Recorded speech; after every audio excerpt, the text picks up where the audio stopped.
Chers amis rivaroliens, bonjour et bienvenue pour cette nouvelle capsule. Aujourd'hui, après vous avoir lu bon nombre d'articles de Jean Terrien, des articles parfois autant difficiles à lire que pour vous de les entendre, j'aimerais vous parler de notre grand roi Saint-Louis par la belle plume de Michel Fromentou. Dans l'article qu'il a publié dans Rivarol numéro 3467 du 14 avril 2021 et qui s'intitule « Petit secret d'histoire, la passion de Saint-Louis ». Nous connaissons déjà les parents de notre saint roi Louis IX, 1214-1270, le vaillant Louis VIII, dit le Lion, 1187-1226, roi de France, et la princesse anglaise Blanche de Castille, 1188-1252, petite fille de la diablesse à peine assagie, Aliénor d'Aquitaine. La mort de son père fit Louis roi alors qu'il était encore mineur, et l'agitation des vassaux recommença, mais Blanche de Castille s'installa au pouvoir pour exercer la régence, et c'était une femme à poigne. Les conjurés faillirent lui enlever le jeune roi. Elle le mit sous la protection des bourgeois de Paris, et pendant toute la régence, la couronne gagna partout. Blanche de Castille. Cette femme dure, altière et revêche toucha toutefois de ses beaux yeux un de ses vassaux et célèbres poètes, Thibaut de Champagne, 1201-1253, bientôt roi de Navarre. Thibaut était fasciné par la beauté de Blanche, au point que des calomniateurs firent courir des rumeurs. On disait « Blanche enceinte de Thibaut ». La reine en fut outrée. Elle n'hésita même pas à se mettre nue devant un jury d'honneur afin de bien montrer qu'elle avait le ventre plat. Elle aima son fils Louis sans douceur. N'avait-elle pas à défendre avant tout le trône et l'État ? Mais Louis savait lire en elle la tendresse qu'elle n'exprimait pas. Quand elle lui disait qu'elle aimerait mieux le voir mort à ses pieds plutôt que de le savoir coupable d'un péché mortel, il comprenait qu'elle l'aimait d'un amour supérieur. Marguerite de Provence. Avant sa majorité, elle lui fit épouser Marguerite de Provence, 1221-1295, fille de Raymond Béranger IV, 1198-1245, comte de Provence et de Forcalquier, de l'illustre race des comtes de Barcelone.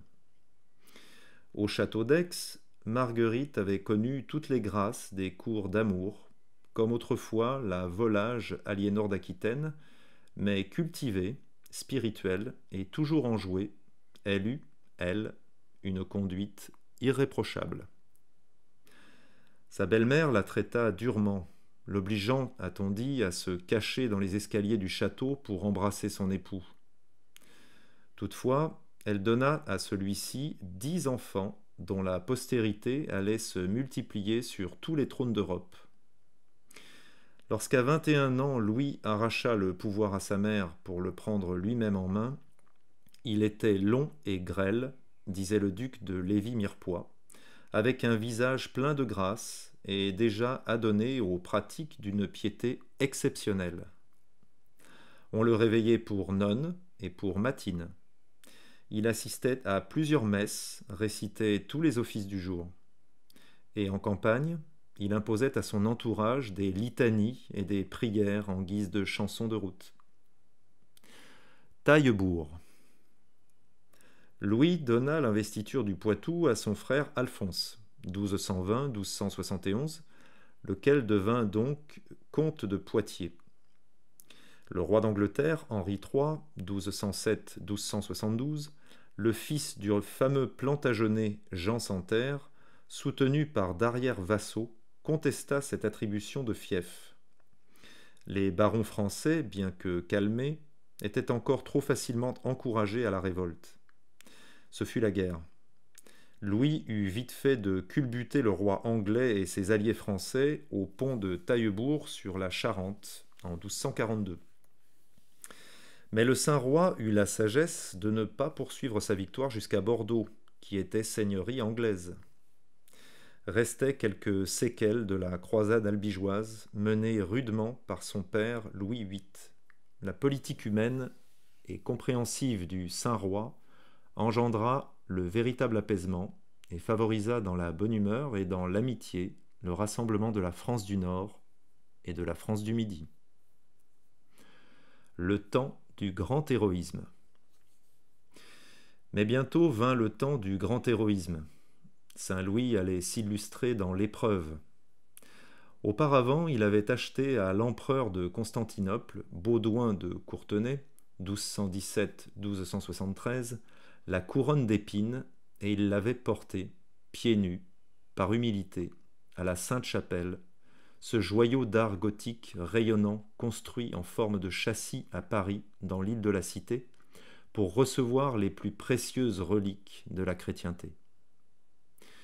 Louis sortait d'une grave maladie quand il apprit que les barons de Terre Sainte venaient de perdre Jérusalem. Il décida aussitôt de prendre la croix pour une nouvelle croisade, laissant sa chère mère dans le désespoir. Il emmenait avec lui principalement des chevaliers français, quelques Anglais aussi. La querelle de plus en plus violente entre l'énergique pape Grégoire IX, 1145-1241, et l'étrange empereur Frédéric II de Hohenstaufen, 1194-1250, conflit dans lequel le Saint-Roi avait eu la sagesse de ne pas s'engager, retenait en Europe beaucoup des féodaux. La 8e croisade. Il fut décidé que l'on s'embarquerait pour l'Orient à Aigues-Mortes, ville que l'on rejoindrait par la vallée du Rhône en bateau. Ici, je ne peux résister au plaisir de vous conter le passage de l'expédition le long de la frontière de mon petit pays d'Ardèche, qui n'était pas encore terre française. Il n'allait le devenir que sous le règne du petit-fils de Saint-Louis, Philippe IV le Bel, en 1308. Les chroniqueurs disent que, sentant venir la fin, le roi commanda une halte sur un éperon rocheux, plat comme une table, situé au milieu du fleuve, au pied des coteaux de l'Ermitage. Dès lors, ce site s'appellerait, et il s'appelle toujours, la table du roi. Il ordonna qu'on lui apportât les mets et les vins du pays et festoya sur ce rocher. Goûta-t-il le Saint-Joseph, côté Riaume, royaume, ou l'Ermitage, côté Empire, empire? Cela reste un secret. Puis, sans perdre de temps, l'on vogua vers Aigues-Mortes et son vaste et profond canal touchant à la mer. Les vents étant favorables, on appareilla le 28 août 1248 en chantant le Veni Creator. De Marseille, Toulon, Agde, Sète, des phalanges guerrières s'élançaient tous les jours. La concentration des forces devait avoir lieu à Chypre. On prit beaucoup de retard. Louis en profita pour tenter d'apaiser les rivalités entre nationalités diverses, entre princes d'Orient, voire entre les ordres religieux, templiers et hospitaliers. L'arrivée de nouveaux bateaux de ravitaillement mit un terme à ce séjour interminable à Chypre. Diamètre. Jérusalem étant imprenable dans l'immédiat, on s'attaqua d'abord aux Égyptiens. En 4 jours, les croisés, rejetés plusieurs fois sur les côtes, se trouvèrent dirigés sur Damiette.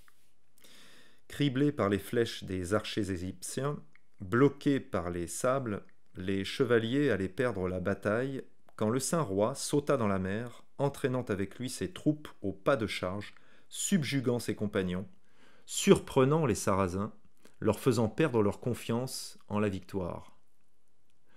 Damiette, la ville aux remparts de 28 tours, tomba aux mains des croisés le 4 juin 1249.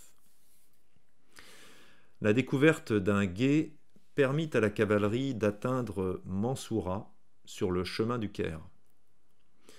L'avant-garde franque était commandée par l'aventureux frère du roi, Robert, comte d'Artois, lequel parvint à pénétrer dans la ville et à Auxerre l'émir, mais attaqué par de nouvelles troupes musulmanes, il ne put leur échapper et périt à son tour. Louis franchit alors le Nil et comprit tout de suite que la situation était désespérée. L'armée arabe grossit de renforts incessants, sa garde séparée de lui par le fleuve, son frère disparut, il lui fallut donner de nouvelles preuves de son courage et de sa tactique. Mansoura. Louis tomba malade. Il pouvait à peine se tenir à cheval. Des espions soudoyés conseillaient d'arrêter la lutte. Enfermé dès le 6 avril 1249 dans Mansoura, le Saint-Roi fut durement traité, souvent menacé de perdre la vie. « On sait, écrivait le duc de Lévis-Mirepoix, la grandeur d'âme, la dignité invincible qui firent de ce vaincu un vainqueur moral devant ses ennemis, devant ses contemporains et devant la postérité. Modeste, courtois, il ne se plaignait jamais, et les Sarrasins se rendirent compte qu'ils ne parviendraient pas à l'humilier, ni dans son honneur, ni dans sa foi. Son geôlier, le sultan Touran-Tcha, un descendant de Saladin, mais une brute épaisse et taciturne, fut renversé par une révolte de palais, au cours de laquelle il perdit la vie. Il revenait à ses vainqueurs de traiter la rançon du Saint-Roi, payée de lourds deniers et de la reddition de Damiette. Jean Tristan. Rendu à la liberté en 1249, Louis retrouva la reine Marguerite de Provence, qui, de Damiette, s'était retirée à Saint-Jean d'Acre. Elle était elle-même menacée par les Sarrasins et, enceinte, déclarait à ses chevaliers qu'elle préférerait qu'on les tuât, elle et son enfant, plutôt que de tomber aux mains des musulmans. Ce fut alors que vint au monde, le 8 avril 1250, le quatrième fils du roi, Jean, futur comte de Nevers, à qui on rajouta le nom de Tristan, en souvenir des épreuves qui avaient entouré sa naissance. Blanche de Castille ne cessait d'envoyer des messages suppliant le roi de rentrer en France. Mais Louis séjourna encore 4 ans en Palestine pour remettre de l'ordre dans ce qui restait de terre franque. Il obligea ceux qui dépendaient de lui à la discipline et assuma le pouvoir en tant que roi de tous les Francs. Il régla son compte au grand maître de l'ordre du Temple, lequel s'était permis de traiter séparément avec l'infidèle. Saint Louis, on le sait grâce à l'historien René Grousset, avait envoyé une ambassade au grand khan des Mongols, petit-fils de Gengis Khan. Celui-ci se disait favorable au christianisme et proposait aux chrétiens d'Orient de les aider à chasser les Sarrasins. Après le départ de Louis, le général Kilbouka, un chrétien nestorien, fut envoyé par les Mongols pour commander les barons de Terre Sainte. Mais il se heurta au terrible défaut de ceux-ci, l'esprit de division.